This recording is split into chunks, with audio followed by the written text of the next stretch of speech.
Sabe quando você entra numa floresta e de repente, o silêncio parece pesado demais? Como se a própria natureza tivesse parado de respirar. Os pássaros somem, o vento some, até o som dos seus passos parece abafado. É nessa hora que você percebe que tem alguma coisa errada. Muito errada. Na Rússia, existe um lugar onde isso acontece com frequência.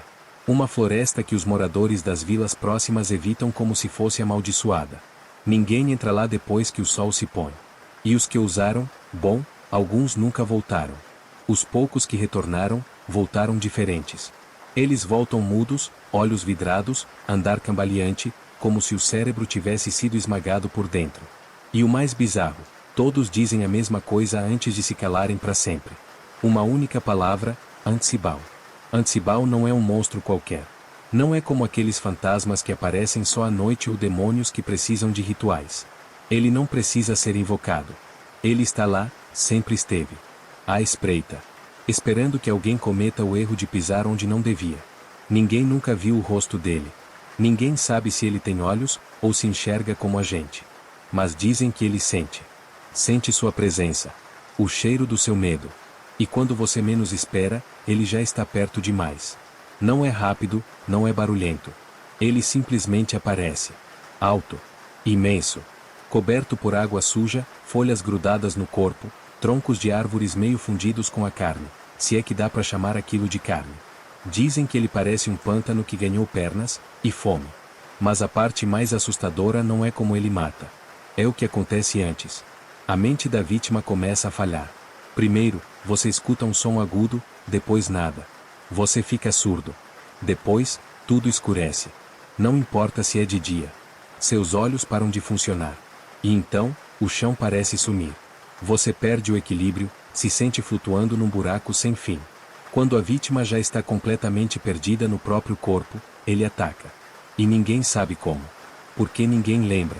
Essa história que você vai ouvir agora é baseada nos relatos que conseguiram ser recuperados. Uma mistura de verdade, superstição e puro horror. É o tipo de coisa que você vai querer dizer que é só uma lenda, até perceber que já ficou tarde demais. Tem uma trilha esquecida nos arredores de Karelia, no norte da Rússia. Um grupo de jovens decidiu explorá-la. Eles riram dos avisos, zombaram das placas, ignoraram os gritos dos velhos da vila. Entraram na floresta às 3 da tarde. O sol ainda estava alto.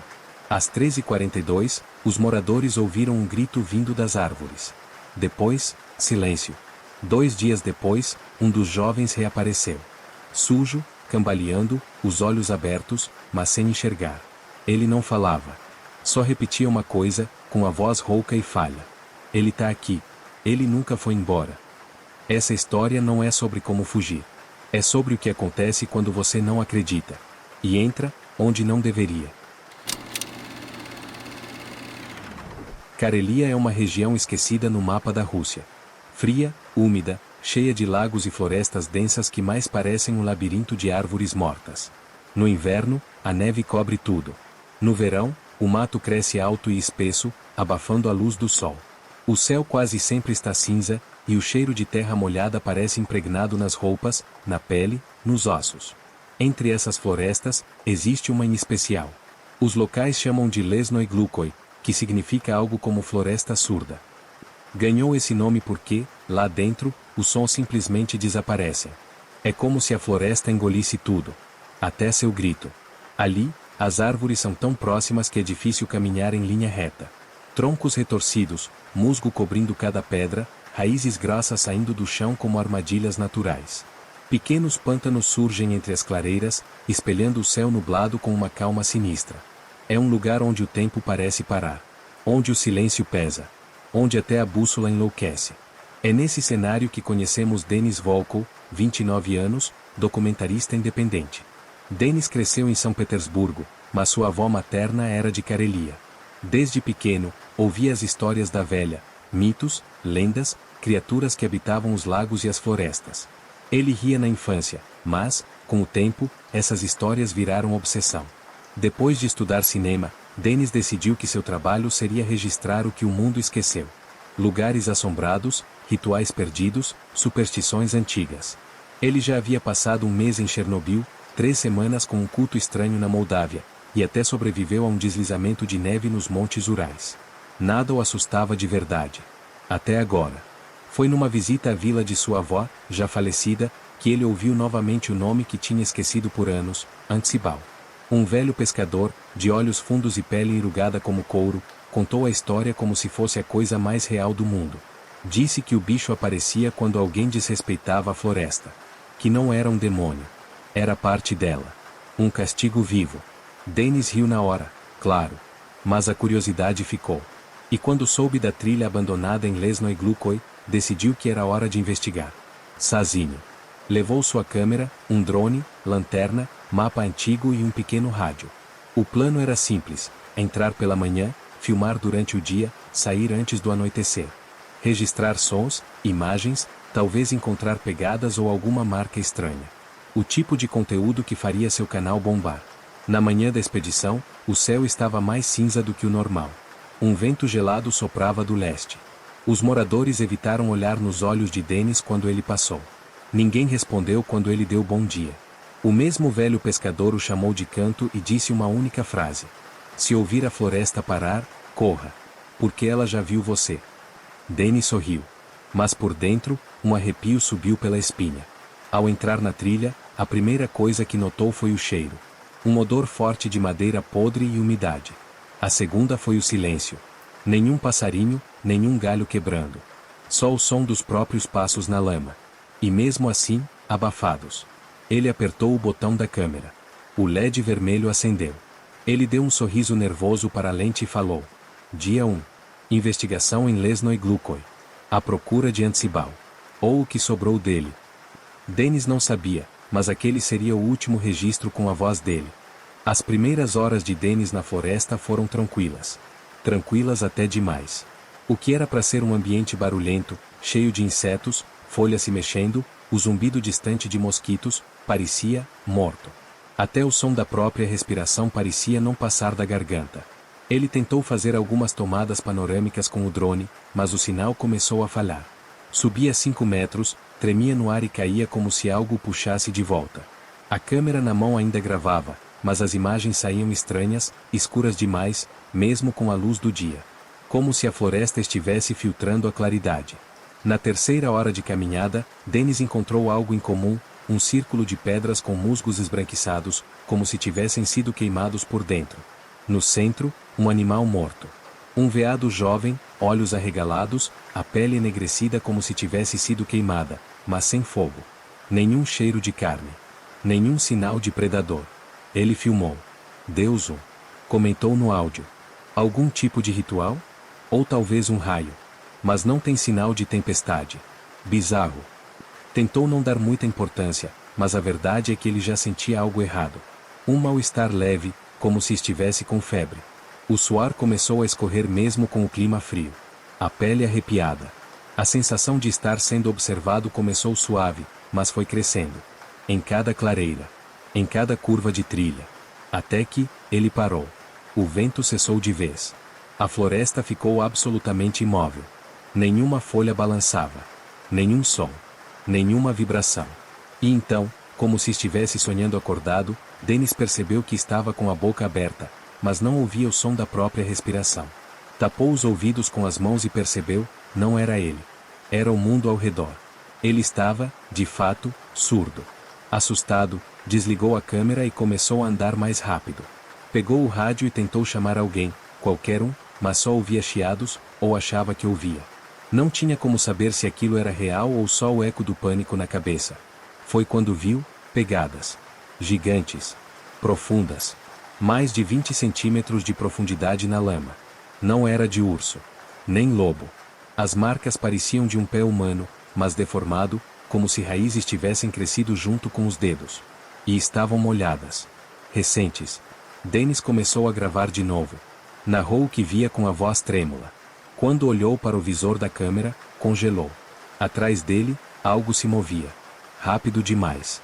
Escuro demais. Virou-se, mas não havia nada. Só que as pegadas continuavam. E agora, uma nova trilha surgia. Passos que seguiam paralelos aos dele. Como se algo estivesse o seguindo. O tempo todo. O mundo ainda sem som. De repente, a visão começou a falhar. As bordas do campo de visão ficaram turvas, depois escuras. Ele piscava e tudo ficava pior. Até o centro da visão começou a se dissolver. Era como se ele estivesse ficando cego. Desesperado, Dennis correu.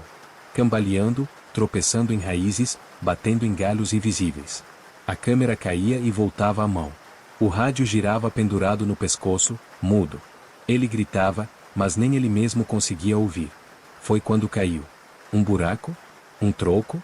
Não sabia.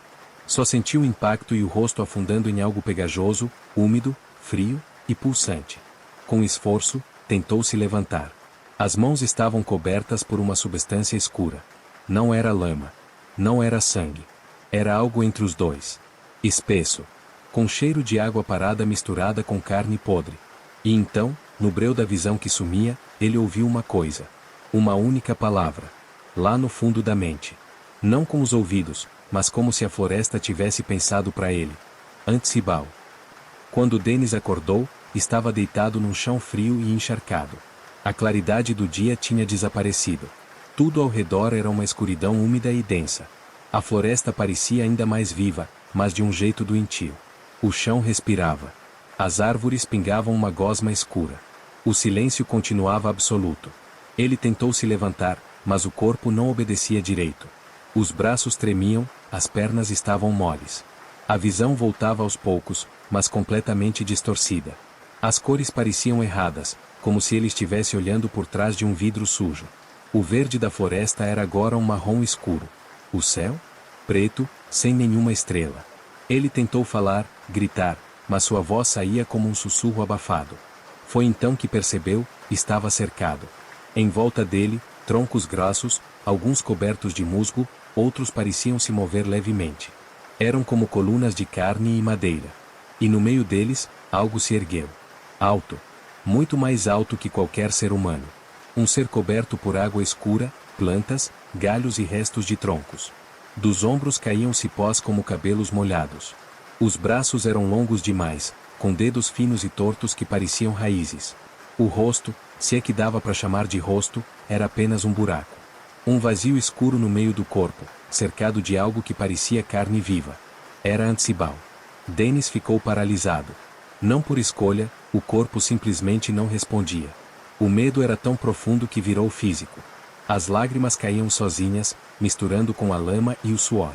Ele tentou mover a câmera, mas ela estava afundada na terra, parcialmente derretida. Antsibal não falava, mas se aproximava. E a cada passo, o mundo ao redor distorcia. O tempo desacelerava. As árvores pareciam dobrar de tamanho. A floresta rangia como se gritasse sem som. Dennis olhava para o ser e sentia como se estivesse sendo tragado por ele. Como se a própria consciência estivesse sendo drenada. Sua audição já tinha ido embora. A visão estava quase apagada. Mas agora, era a mente que começava a se dissolver. Imagens desconexas passaram diante dos olhos dele. Corpos de animais submersos em pântanos, olhos humanos flutuando em água escura, crianças correndo no breu, uma vila em chamas, uma voz sussurrando em russo antigo, repetidamente, "Você não devia estar aqui." Quando Antsibal parou diante de Dennis, houve um momento em que tudo ficou completamente imóvel. Até o próprio ser parecia congelado. O mundo parou. O ar ficou sólido. E, do nada, ele estendeu o braço. Da ponta dos dedos escorreu uma seiva negra e viscosa. Caiu no rosto de Dennis, que não conseguia nem desviar. Naquele instante, Dennis não sentiu dor. O que ele sentiu foi esquecer quem era. Esquecer o que fazia ali. Esquecer o que era ser humano. Era como se a floresta o estivesse reprogramando. Como se fosse impossível sair dali com a mente intacta. A partir daquele momento, Dennis já não era mais Dennis. Seus olhos apagaram. O coração desacelerou. E no último suspiro de consciência, ele viu, por um breve instante, o que era Antsibal de verdade. Não era só uma criatura.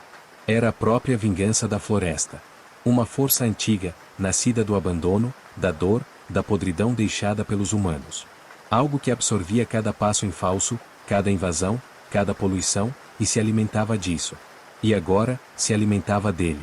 O corpo de Dennis foi puxado para o fundo da terra. Lentamente. Sem pressa. Engolido por raízes que surgiram do solo e o envolveram como um útero viscoso. A última imagem da câmera, antes de apagar de vez, foi a mão dele tentando subir e sumindo na lama. 2 dias depois, a floresta parecia a mesma de sempre. Silenciosa. Inóspita. Mas viva. A polícia russa encontrou o carro de Denis estacionado à beira da trilha. As portas trancadas, os equipamentos de filmagem organizados no banco de trás, como se ele estivesse prestes a voltar. Não havia sinais de arrombamento, luta ou pressa. Só silêncio. A equipe de resgate que entrou na floresta usava cães farejadores, drones e tecnologia térmica. Nada funcionava direito. Os rádios falhavam, os aparelhos desligavam sozinhos, e até os cães latiam para o nada e empacavam em certas partes do mato, como se recusassem a entrar. Uma semana depois, o caso foi arquivado como desaparecimento sem evidências. Nenhum rastro. Nenhum corpo. Nenhuma trilha. Denis simplesmente sumiu. Mas um mês depois, algo estranho aconteceu. Um dos agentes da patrulha florestal, chamado Yuri, recebeu um pacote em sua casa. Sem remetente. Sem selo. Apenas seu nome rabiscado na caixa de papelão, como se fosse escrito com carvão. Dentro da caixa, estava a câmera de Denis. Danificada. Suja de terra. A lente quebrada. Mas o cartão de memória estava intacto. Yuri, curioso e inquieto, levou o cartão até um técnico que recuperava dados antigos.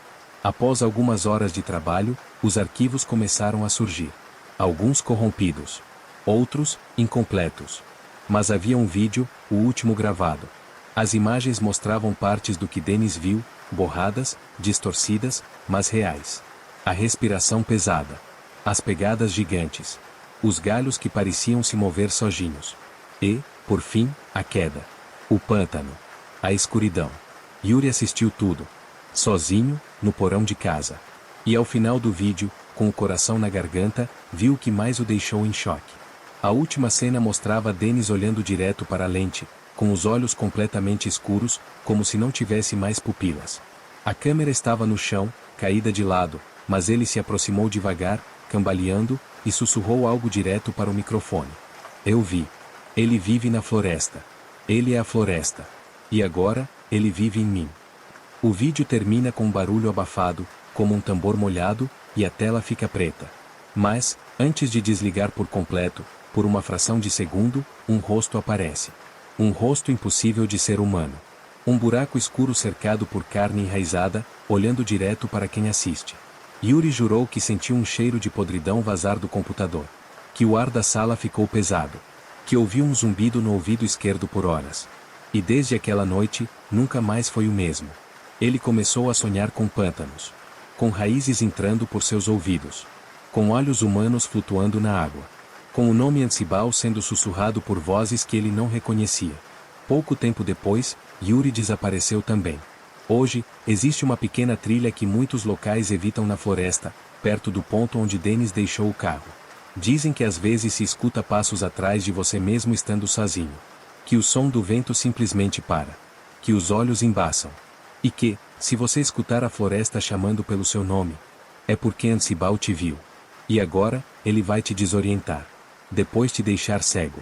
E por fim, te calar. Para sempre. Você ainda tá aí? Se tá, talvez seja porque Ansibal ainda não te notou. Mas cuidado, porque agora você conhece a história, e isso já é o bastante para ele começar a te farejar. Histórias assim não existem por acaso. Em vilarejos afastados da Rússia, tem gente que nem ousa pronunciar o nome desse ser. Eles acreditam que só de falar, só de ouvir, você chama a atenção dele. E se tem uma coisa que Ansibal odeia, é ser notado por quem não pertence à floresta. Não é à toa que tantos desaparecimentos por lá nunca são explicados. A natureza, ela não esquece. Ela não perdoa. E quando você invade o território dela, mesmo que só com os olhos curiosos de um explorador, como Denis, você corre o risco de nunca mais sair o mesmo. Ou de nunca mais sair, ponto final. Denis foi avisado. A lenda era clara: se você cruzar o caminho do Ansibal, ele não vai te atacar logo de cara. Ele é paciente. Vai tirar sua orientação, vai te deixar cego, surdo, e só quando você estiver completamente perdido, sem identidade e sem alma, é que ele vai te levar. Mas sabe o que é pior? Não é a morte. É o que vem depois. O esquecimento. A floresta guarda todos eles. E talvez, nesse momento, tenha mais de um Ansibal andando por aí. Criaturas nascidas da escuridão e da lama. Criadas a partir de quem ousou se aproximar demais. E agora, vagam por trilhas, esperando o próximo curioso.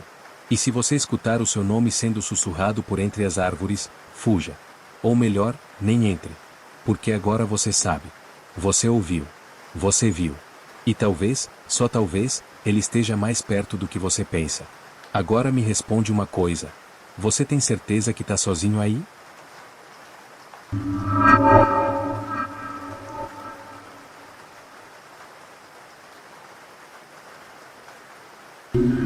Você já se hospedou em um lugar que parecia estar vivo? Imagina entrar num hotel antigo, no coração de Los Angeles, onde os corredores parecem sussurrar. As paredes observam. O elevador demora demais para fechar, como se alguém invisível estivesse tentando entrar. O ar tem cheiro de coisa velha, de mofo misturado com ferro, cheiro de sangue seco. Você olha pro espelho do corredor e jura que viu uma silhueta atrás de você, mas quando vira, não tem ninguém. Nada. Só o silêncio. Aquele silêncio estranho, pesado, como se alguém estivesse prendendo a respiração do outro lado da porta. Esse lugar existe. Se chama Hotel Cecil. Inaugurado em 1924, o Cecil foi planejado para ser um hotel luxuoso, símbolo do glamour de Hollywood. Mas foi amaldiçoado desde o começo. Em menos de uma década, a crise econômica devastou o sonho e o hotel virou abrigo de almas perdidas. Pessoas desesperadas, sem rumo, viciadas, criminosos, e o que é pior, muitos que entraram ali nunca mais saíram. Literalmente. Foram dezenas de suicídios. Assassinatos brutais. Corpos encontrados em quartos trancados por dentro. Gritos na madrugada que ninguém nunca explicou. Um rastro de tragédia que transformou o Cecil num dos lugares mais macabros dos Estados Unidos. Mas não é só isso. Tem algo mais sombrio por trás dessas histórias. Algo que nem a polícia explica. Algo que os antigos funcionários preferem não comentar. Dizem que tem uma força maligna habitando o hotel.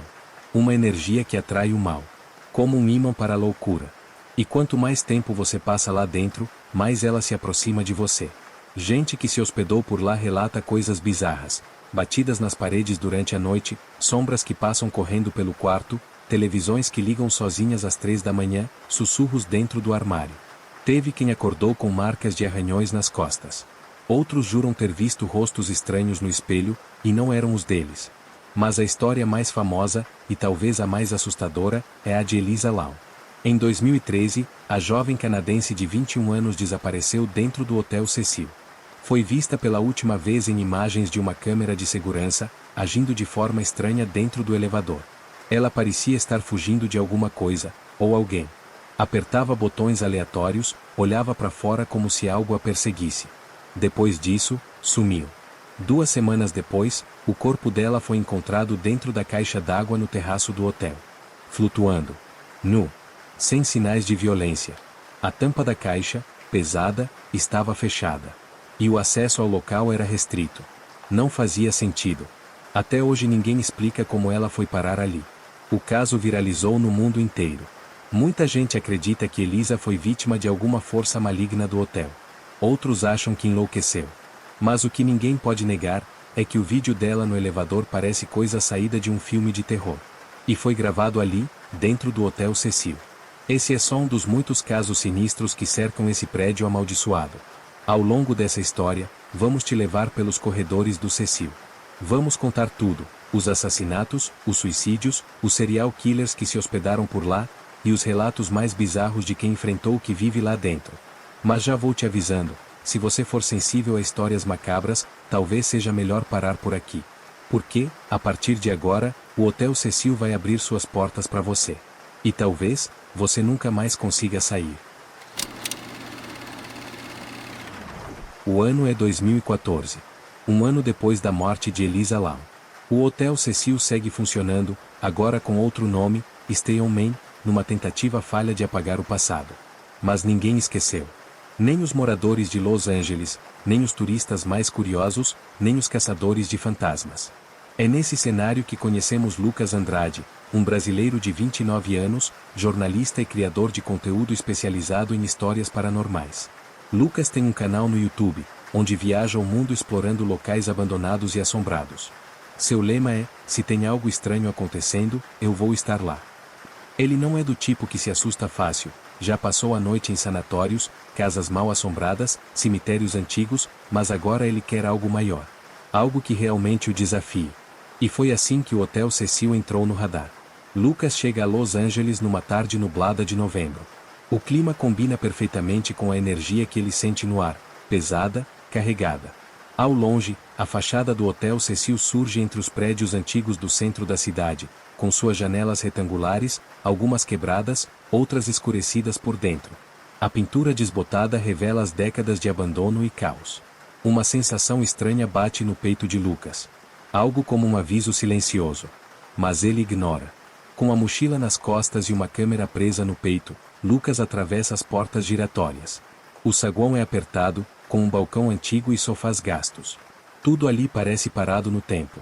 O chão de mármore está trincado em vários pontos, e as paredes ostentam papéis de parede rasgados, cobertos por manchas de umidade. O lustre central pisca de tempos em tempos, como se estivesse prestes a apagar de vez. A recepcionista é uma senhora pálida, de expressão cansada. Ela mal ergue os olhos quando entrega a chave.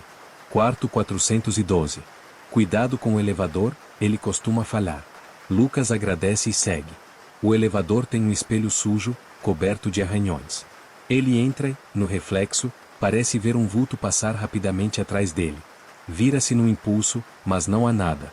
Apenas ele e o chiado fraco de um rádio vindo de algum lugar. No quarto, o cheiro é ainda pior que no corredor. Algo entre mofo, cigarro velho e ferrugem. O colchão está torto, com molas expostas. A televisão de tubo nem liga. Há uma janela trancada com pregos, como se alguém quisesse impedir que fosse aberta. Ou que fosse usada. Lucas monta seu equipamento. Câmeras nos cantos do quarto, microfones próximos da porta, detector de EMF. Ele vai gravar tudo. A ideia é passar 48 horas dentro do hotel e registrar o máximo possível de atividade paranormal. Ele quer provar que o que dizem sobre o Cecil não é exagero. Mas tem algo no ar que incomoda. Um som, baixo, contínuo. Um zumbido grave que parece vir do andar de cima. Lucas tenta ignorar. Dá boa noite aos seus seguidores na câmera e se deita. Mas antes de fechar os olhos, algo chama sua atenção. As paredes do quarto têm nomes riscados com unha ou faca. Nomes de pessoas. Vários. E uma palavra repetida muitas vezes: corra. Lucas ri nervoso. Pensa que deve ser coisa de hóspede brincalhão. Mas, lá no fundo, uma pergunta começa a ecoar. Será que o Cecil está mesmo vazio? A primeira noite começa tranquila. Lucas deixa a câmera ligada em modo noturno, registrando cada canto do quarto. Deita no colchão torto e tenta dormir, mas o barulho continua. Um zumbido grave, constante. Parece vir das paredes. De vez em quando, é interrompido por estalos secos, como se algo estivesse se movendo dentro da estrutura do prédio. Às 2h47 da madrugada, Lucas desperta com um som estranho vindo do corredor. Algo entre um rangido e uma risada abafada. Ele pega a câmera e se aproxima da porta. Quando encosta o ouvido, escuta passos, lentos, arrastados. Passos de alguém que parece descalço. Mas o corredor está vazio. Ele abre a porta, grava, mostra aos seguidores. Nada. Só o silêncio do Cecil. Quando volta pro quarto, percebe que a cadeira próxima da janela mudou de lugar. Tinha deixado ela encostada na parede. Agora tá no meio do quarto. Sozinha. Lucas tenta manter a calma, mas a expressão dele na gravação não mente. Ele está assustado. E pela primeira vez, sente que tem algo errado. Algo que não é apenas sugestão. Não é encenação. É real. Na manhã seguinte, revendo os vídeos da madrugada, ele nota uma coisa. Por alguns segundos, a câmera do canto do quarto gravou a cadeira se movendo sozinha. Sem ninguém por perto. Sem vento. Sem motivo. Apenas, deslizando. À tarde, ele explora o prédio. Começa pelo andar de cima, o quinto. Os corredores estão em ruínas. Carpete rasgado, portas de quartos lacradas com tábuas, e um cheiro de podridão no ar, como carne velha. Em uma das paredes, vê algo escrito com sangue seco. Ele vive entre os andares. Lucas grava tudo, descreve para a câmera, tenta manter a racionalidade. Provavelmente algum vândalo, ele diz. Mas seu tom de voz está diferente. Mais contido. Como se estivesse medindo cada palavra. como se já sentisse que não está mais sozinho ali dentro. Ele desce pro terceiro andar, onde diziam ser o lugar mais ativo do hotel. O andar dos suicídios. Quarto 332, onde uma mulher se jogou da janela em 1976. Quarto 323, onde um homem foi encontrado esfaqueado em 1992. E o quarto 301, onde Richard Ramirez, o serial killer conhecido como Night Stalker, se hospedou por semanas durante sua onda de assassinatos nos anos 80. Lucas tenta entrar nesses quartos, mas todos estão lacrados. Ele apenas grava o corredor. De repente, o detector EMF apita. Forte. Como se estivesse próximo de uma fonte intensa de energia. Ele pergunta, no estilo dos investigadores paranormais: "Tem alguém aqui comigo?" Silêncio. E então, no fundo do corredor, uma porta se abre. Sozinha. Lucas vai até lá, devagar, cada passo mais tenso. A câmera treme. Quando entra, encontra apenas escuridão. Mas no chão, marcas de arrasto. Como se alguém tivesse sido puxado. As marcas terminam encostadas no armário do canto. E o armário está entreaberto. Ele respira fundo, abre a porta devagar, e não tem nada. Mas o zumbido volta. Mais forte agora. Tão forte que ele sente vibrar nos ossos. A câmera falha. Tela preta. Chiado. Quando volta, Lucas já está fora do quarto, respirando rápido, tentando se acalmar. Na volta pro seu quarto, cruza com uma mulher nos corredores. Uma senhora de vestido azul, pele pálida, cabelos molhados. Ela o encara por alguns segundos, depois vira sem dizer nada. Ele chama por ela. Nada. Corre até o fim do corredor. Mas ela simplesmente sumiu. Mais tarde, ao ver as gravações do momento, a câmera mostra o seguinte: Lucas falando sozinho. Não há ninguém à frente dele. Nenhuma mulher. Nada. Só o corredor vazio. A noite cai. E ele decide dormir novamente. Mas naquela madrugada, algo realmente começa a bater na porta do quarto. São 3h12 da madrugada. Lucas desperta de um sono agitado com 3 batidas secas na porta. Ele fica parado por alguns segundos, tentando entender se foi sonho ou realidade. O zumbido nas paredes está mais alto agora, quase como um sussurro em outra língua, algo que parece se formar e desfazer em segundos. Ele pega a câmera e se aproxima da porta. Pelo olho mágico, não vê nada. Abre a porta. O corredor está vazio. Mas ao se virar para voltar ao quarto, a porta se fecha sozinha atrás dele, com um estrondo. Lucas se assusta, tenta abrir, mas a maçaneta não gira. Trancou sozinha. Ele está preso do lado de fora. Começa a descer o corredor para procurar ajuda, ou alguém, mas tudo parece errado. O hotel, de repente, está em silêncio absoluto. Sem o zumbido, sem o vento, sem o som do mundo lá fora. Só o som de seus próprios passos ecoando. Ele chama por alguém. Nenhuma resposta. Ele decide subir as escadas, mas, quando chega ao quarto andar, algo muda. As luzes começam a piscar.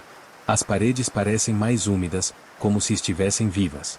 Há marcas de mãos escorrendo por todo lado. Pegadas molhadas.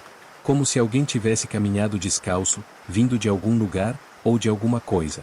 No final do corredor, vê uma figura. Pequena. Parada. Cabeça baixa. Parece uma criança. Lucas se aproxima lentamente, com a câmera apontada. Quando está a poucos metros, a figura levanta o rosto, e não tem olhos. Apenas cavidades escuras e profundas. A boca se abre, mas não há som. Apenas um grito mudo que faz a câmera tremer. Lucas tropeça e cai no chão. Quando levanta, não há mais ninguém ali. Ele corre. Desce as escadas, volta ao terceiro andar. Tudo apagado. O hotel parece fora do tempo agora. Como se estivesse em outra dimensão. Ele tenta usar o elevador, mas, quando entra, o espelho reflete algo atrás dele. Um homem. Alto. Sem rosto. Vestindo um terno escuro. Está imóvel, mas há algo na presença dele que paralisa Lucas. Ele não consegue se mover. A porta do elevador fecha sozinha. E em vez de subir ou descer, ele começa a cair. Rápido. Como se fosse direto para o inferno. As luzes piscam, a câmera falha, Lucas grita. De repente, o elevador para com um impacto seco. A porta se abre. Mas o andar em que ele está, não deveria existir. Corredores intermináveis. As paredes cobertas de símbolos, rostos, olhos. Sons de sussurros, gritos abafados, passos em todas as direções. Lucas está em um andar fantasma. Um andar proibido. Um andar que nunca esteve nos registros do hotel. Ele caminha sem direção, até encontrar uma porta aberta. Dentro, um quarto. No centro, uma banheira cheia até a borda. A água escura. Turva. Fede a podridão. Do nada, a superfície se agita. Bolhas. E então, uma mão pálida surge. Segura a borda com força. Depois outra. E um corpo começa a se erguer. Feminino. Cabelos longos, rosto deformado, olhos arregalados, lábios roxos. É Elisa Lam. Ou o que sobrou dela. Lucas não consegue se mexer. A figura se aproxima, gotejando, encarando com ódio. E quando abre a boca, o som do zumbido retorna, altíssimo, insuportável. A câmera de Lucas treme, cai no chão, e grava de baixo o momento em que algo puxa para dentro da banheira. Gritos. Água. Escuridão. A tela apaga. Silêncio total. Por horas. Depois, um novo vídeo começa. Lucas está sentado na cama do quarto 412. Olhando fixo para a câmera. A expressão vazia. Pálido. Molhado. Ele sussurra. Ele está aqui. Entre os andares. E agora, está em mim. Depois do vídeo aterrorizante, o que parecia impossível acontece. Lucas desaparece. Equipes de busca vasculham o Hotel Cecil, que viram um frenesi de notícias e teorias conspiratórias. Alguns dizem que ele enlouqueceu, outros afirmam que foi vítima do próprio hotel, que engole suas vítimas para alimentar uma presença maligna. Dias depois, um hóspede relata ter ouvido vozes sussurrando: ele está aqui nos corredores. Outros afirmam ter visto um homem pálido, de olhos vazios, perambulando pelos andares, carregando uma câmera antiga. O hotel volta a fechar as portas, mas sua história só se aprofunda no imaginário sombrio da cidade. O que ninguém sabe é que, pouco antes de desaparecer, Lucas enviou um último e-mail para sua equipe no Brasil. Nele, ele relata ter descoberto uma passagem secreta entre os andares do hotel. Um túnel antigo, usado para esconder corpos e segredos macabros. Segundo ele, o Cecil não é apenas um prédio. É um organismo vivo, uma armadilha que se alimenta do medo e da dor de seus hóspedes. E o pior, Lucas escreveu que a entidade maligna se divide, se espalha, e pode assumir qualquer forma. Pode estar em qualquer pessoa. Foi o último contato. Ninguém jamais o viu de novo. O Hotel Cecil permanece. Um enigma vivo, um pesadelo aberto no coração de Los Angeles. E no silêncio dos corredores, o zumbido nunca para. O Hotel Cecil continua de pé, um monumento sombrio à tragédia, ao mistério e ao horror que marca a história de Los Angeles. São décadas de histórias macabras, desaparecimentos inexplicáveis e uma presença que muitos juram sentir na pele, uma força maligna que se alimenta da dor e do medo de quem se atreve a cruzar suas portas. Lucas Andrade, o jornalista destemido, tornou-se parte dessa lenda. Um aviso vivo do que acontece quando a curiosidade encontra o desconhecido.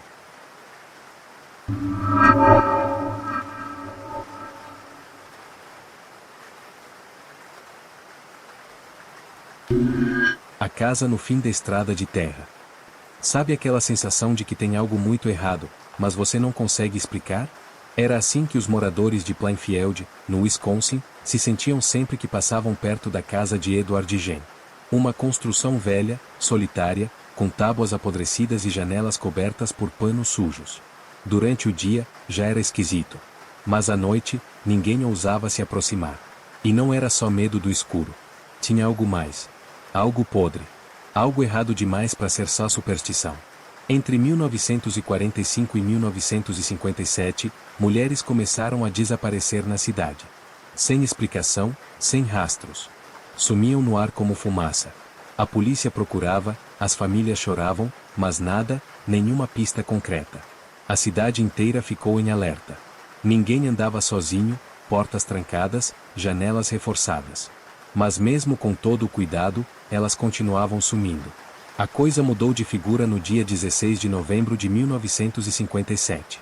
Era um sábado gelado quando Bernice Worden, dona da loja de ferragens da cidade, simplesmente não apareceu pro trabalho. O filho dela, Frank Worden, que também era policial, foi até a loja. E lá, em meio às ferramentas e prateleiras vazias, viu um rastro de sangue. O livro de vendas mostrava que o último cliente havia sido Edward Gen. A partir daí, a investigação correu rápido. A polícia foi até a casa dele, aquela mesma, no meio do nada, e o que encontraram lá dentro, é coisa que ninguém consegue esquecer. Nem mesmo os policiais mais experientes. Gente que já viu de tudo, mas nunca algo como aquilo.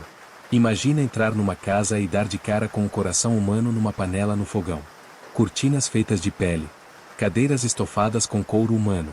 Máscaras penduradas na parede, feitas com o rosto de mulheres mortas. E o pior de tudo? Um traje. Um corpo completo costurado com pele feminina. Edward vestia aquilo. Andava pela casa com aquele traje e dizia que assim, ele se sentia mulher. Que ele se tornava sua mãe. Sabe aquela linha entre a loucura e o mal puro? Edward Gen não só atravessou ela, ele acampou do outro lado. A notícia explodiu nos jornais, chocando o país inteiro. Era o tipo de horror que ninguém imaginava existir fora dos filmes. Só que não era ficção. Era real. Era Edward Gen. E o que a polícia descobriu depois, era ainda mais bizarro. Sepulturas violadas. Corpos desenterrados. Partes humanas guardadas como se fossem troféus. Edward Gen virou uma lenda macabra. Um símbolo do terror humano real, cru, nojento. E o pior?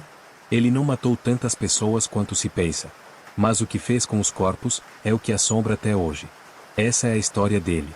E se você acha que já ouviu algo parecido, talvez seja porque ele inspirou alguns dos maiores monstros do cinema. Leatherface, Norman Bates, Buffalo Bill. Todos eles nasceram dessa mente doentia.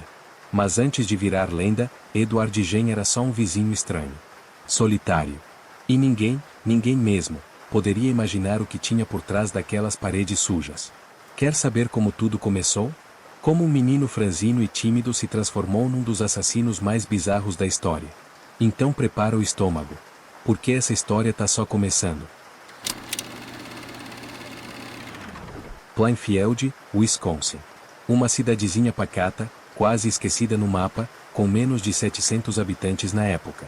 Todo mundo se conhecia, todo mundo sabia da vida do outro. Era o tipo de lugar onde as pessoas deixavam a porta destrancada e acenavam para os vizinhos na varanda. Mas por trás dessa calmaria rural, tinha um clima estranho. Aquelas estradas de terra cercadas por milharais altos pareciam esconder mais do que apenas lavouras. Em dias nublados, o silêncio era quase assustador.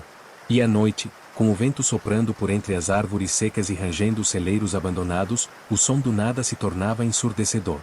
Foi nesse cenário isolado que nasceu Edward Theodore Gen, em 27 de agosto de 1906. Ele era o caçula de 2 irmãos, filho de George e Augusta Gen. Desde cedo, a vida dele foi marcada por 2 extremos, um pai alcoólatra e completamente ausente, e uma mãe dominadora, fanática religiosa, que acreditava que todas as mulheres, exceto ela, eram criaturas do diabo. Augusta era o tipo de mulher que usava a Bíblia como arma. Repetia diariamente para os filhos que o mundo estava condenado, que o pecado estava em todos os cantos, principalmente nas mulheres. Sexo era pecado. Amor era fraqueza. A única salvação era obediência cega e devoção à pureza, a pureza que, na cabeça dela, só ela representava. Edward cresceu sendo sufocado por essa presença controladora. Era um garoto magro, tímido, com um olhar estranho. Nunca teve amigos, era zombado na escola por ser esquisito, segundo os colegas, vivia falando sozinho e rindo do nada. Mas o que ninguém sabia, era que aquela risada baixa era só o eco da voz da mãe, que continuava ressoando dentro da cabeça dele. Quando o pai morreu, em 1940, e o irmão mais velho, Henry, morreu misteriosamente em 1944, num incêndio em circunstâncias bem suspeitas, Edward ficou sozinho com Augusta. Até que, no ano seguinte, ela teve um AVC e morreu também. Foi aí que tudo começou a desmoronar de vez. Sem a mãe para controlar, Edward ficou livre, mas completamente perdido. Ele trancou todos os cômodos da casa que ela frequentava e os deixou intactos, como um santuário mórbido.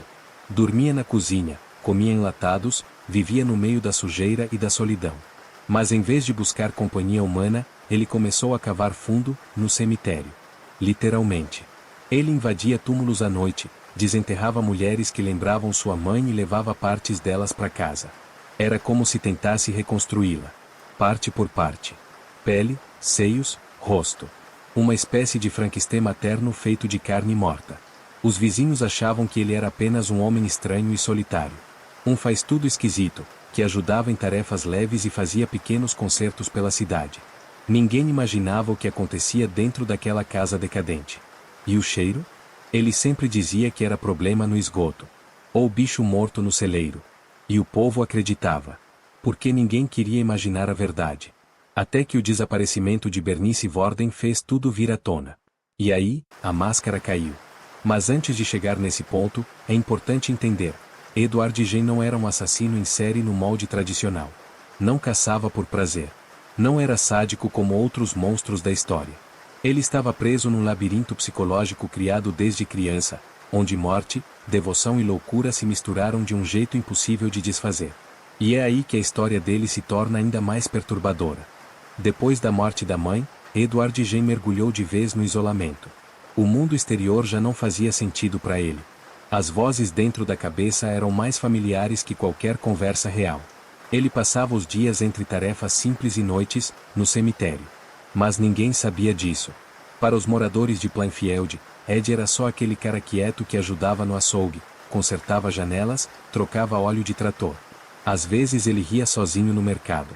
Outras vezes, contava histórias confusas sobre experimentos ou falava que a mãe ainda estava por perto. O povo achava que era maluquice de quem ficou muito tempo sozinho. Ninguém levava a sério. E talvez fosse mais fácil assim, não pensar que algo pior estivesse acontecendo. Mas os sinais estavam lá. Vizinhos diziam ouvir barulhos estranhos vindo da casa dele de madrugada. Não era só rangido de madeira ou vento. Era, como se alguém chorasse. Ou gritasse. Mas o som parava tão rápido quanto começava. E ninguém queria se meter. A primeira vez que alguém desconfiou de verdade foi quando uma garçonete chamada Mary Hogan desapareceu, em 1954. Ela era forte, boca suja, o tipo de mulher que não levava desaforo. Um dia, ela estava atendendo na lanchonete, no outro, sumiu. A única pista foi um cartucho de espingarda no chão e um rastro de sangue até os fundos do estabelecimento. Mas o corpo nunca foi encontrado. Durante as investigações, um comentário bizarro chamou a atenção. Sabe a Mary? Tá lá em casa, disse Edward, rindo sozinho, durante um almoço com alguns conhecidos. Todo mundo riu. Achavam que era mais uma das maluquices dele. Mas não era piada. Enquanto isso, dentro da casa de Gen, a realidade era digna de pesadelo. Ele já não só desenterrava cadáveres, agora ele colecionava pedaços. Guardava lábios em potes. Crânios viravam tigelas. Peitos humanos eram costurados em coletes. Ele fazia cintos com mamilos, decorações com narizes, e molduras com dedos. Cada cômodo tinha algo que pertencia a alguém que já estava morto. Ou pior, algo de alguém que ainda nem havia sido dado como desaparecido. Edward desenvolveu um tipo de obsessão por se tornar sua mãe. Não era só saudade. Era uma tentativa doentia de revivê-la. Ele costurou um traje completo com pele feminina, incluindo seios, quadris e um rosto. Quando vestia aquilo, dizia que conseguia sentir a presença dela. Dançava pela casa. Cantava hinos. Acendia velas. Como se fizesse parte de um ritual. A cidade começou a sentir o peso do medo. Outros sumiços misteriosos aconteceram. Rumores começaram a se espalhar, mas nada concreto. Ninguém queria acusar sem provas. Afinal, era uma cidade pequena. Um passo errado e você destruía a reputação de alguém. Mas então veio o dia 16 de novembro de 1957. O dia em que tudo que estava escondido nas sombras, finalmente veio à tona. Bernice Worden, respeitada comerciante da cidade, desapareceu sem deixar vestígios. Sua loja estava aberta, mas vazia. A caixa registradora, com sangue seco. E o recibo de venda indicava um nome. Edward Gen. Quando a polícia decidiu bater na porta dele naquela noite, ninguém estava preparado para o que encontrariam. Nem mesmo os agentes mais experientes. O cheiro foi o primeiro sinal. Um fedor pesado, nauseante. O que viram dentro da casa parecia tirado de um pesadelo. Mas isso é o que vamos ver no próximo capítulo. 16 de novembro de 1957. A noite estava gelada em Plainfield. A cidade, como sempre, dormia em silêncio. Mas na casa de Edward Gen, algo fedia. Literalmente. Quando os policiais chegaram, foram recebidos por uma escuridão espessa. Nada de campainha. Nenhuma resposta aos gritos. O portão rangia sozinho, empurrado pelo vento. Um dos oficiais, Frank Worden, filho da mulher desaparecida, decidiu arrombar a porta dos fundos. Logo de cara, os homens recuaram com ânsia de vômito. Um cheiro forte, podre, invadiu as narinas como uma nuvem tóxica. Era o tipo de odor que o corpo reconhece como errado antes mesmo da mente entender. Era cheiro de carne. Mas não de carne fresca. Carne morta. Decomposta. E o pior, humana. A luz das lanternas mal iluminava o caos do local. Garrafas, lixo, jornais amarelados, pratos sujos empilhados com comida apodrecida, tripas de bicho secas grudadas no chão. Era como entrar numa mistura de celeiro abandonado com câmara de tortura. Mas então, ao passar pela porta que levava ao celeiro anexo, um dos policiais tropeçou em algo pendurado. A lanterna iluminou. E ali estava. Bernice Worden. Ou o que restava dela. O corpo estava de cabeça para baixo, suspenso por cordas presas nos tornozelos. A barriga havia sido aberta do púbis ao externo. Os órgãos removidos. A pele, cuidadosamente cortada. Como se ele estivesse preparando um animal. Mas aquele era um ser humano. E não era só isso. Conforme a busca avançava pelos cômodos, os horrores se multiplicavam. Na sala. Uma poltrona estofada com pele humana. Uma cúpula de abajur feita de rostos. Um crânio usado como tigela. Na cozinha. Um coração dentro de uma frigideira. Um saco de papel com um rosto humano dentro, o de Bernice. No quarto. 9 vulvas empilhadas em uma caixa de sapatos.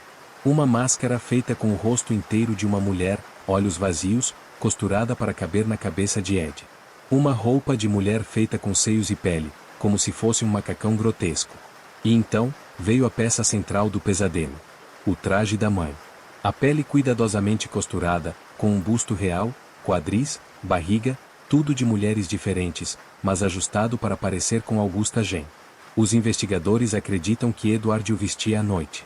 Que ele andava pela casa como ela. Que ele falava com a própria sombra no espelho, chamando a si mesmo de mamãe. A cena era tão surreal que alguns agentes nunca mais voltaram a trabalhar. Um deles sofreu colapso nervoso. Outro abandonou a força.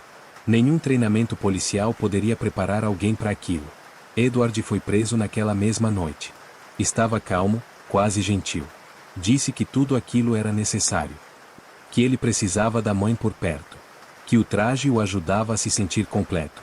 Quando perguntaram por que ele matou Bernice, ele respondeu: achei que ela ficaria bem como parte da mobília. Na delegacia, ele falava como uma criança confusa. Disse que desenterrar corpos era como brincar de montar. Que costurar pele era sua forma de amar. E que Deus permitia isso, desde que fosse com respeito. O médico legista que examinou os corpos disse que a precisão dos cortes indicava conhecimento anatômico. Mas o motivo por trás era puro delírio. Edward não queria matar. Queria recriar. Queria construir sua mãe. Com as partes de outras mulheres. Foi o clímax de uma loucura que Plainfield ignorou por décadas. Após a prisão de Edward Gen, a cidade de Plainfield entrou em choque. Aquele homem quieto, estranho, que mal conversava com ninguém, escondia um segredo tão macabro que parecia um pesadelo de cinema. Mas a história não terminou ali. Na verdade, estava apenas começando. No tribunal, Gen não demonstrava remorso. Falava com uma voz calma e distante, como se estivesse narrando uma história de outro mundo. Quando perguntado sobre suas ações, ele dizia que tudo era parte de uma missão sagrada. Minha mãe me pediu, ele repetia. A loucura que consumia sua mente era tão profunda que muitos especialistas acreditaram que ele nunca poderia ser curado. Ele foi condenado à prisão psiquiátrica, onde passou o resto da vida.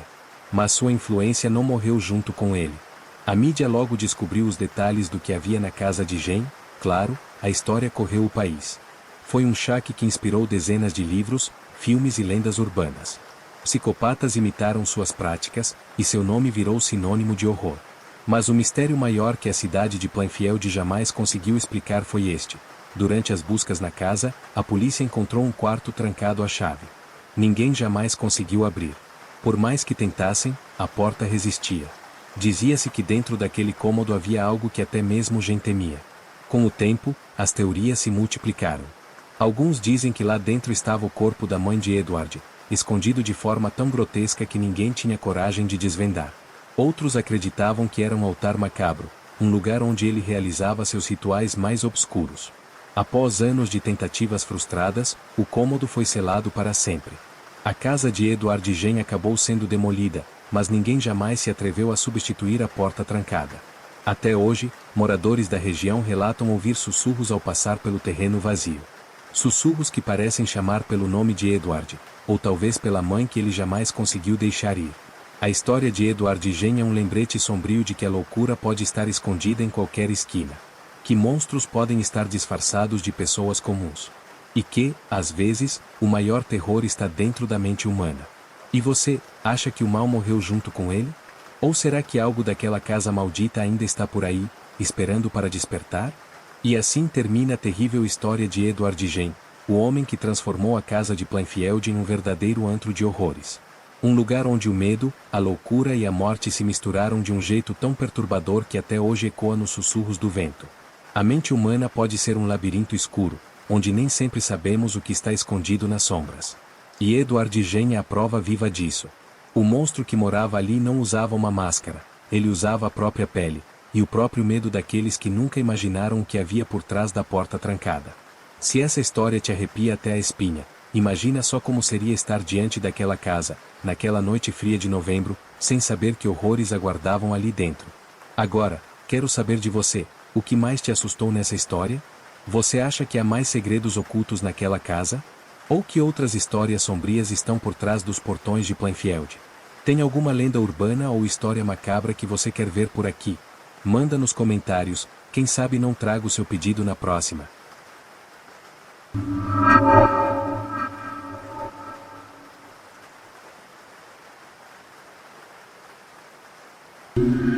Para mais relatos assustadores como esse, siga o Caçador de Assombração. Deixe seu like e assista aos outros vídeos no canal. Bons sonhos, caçadores!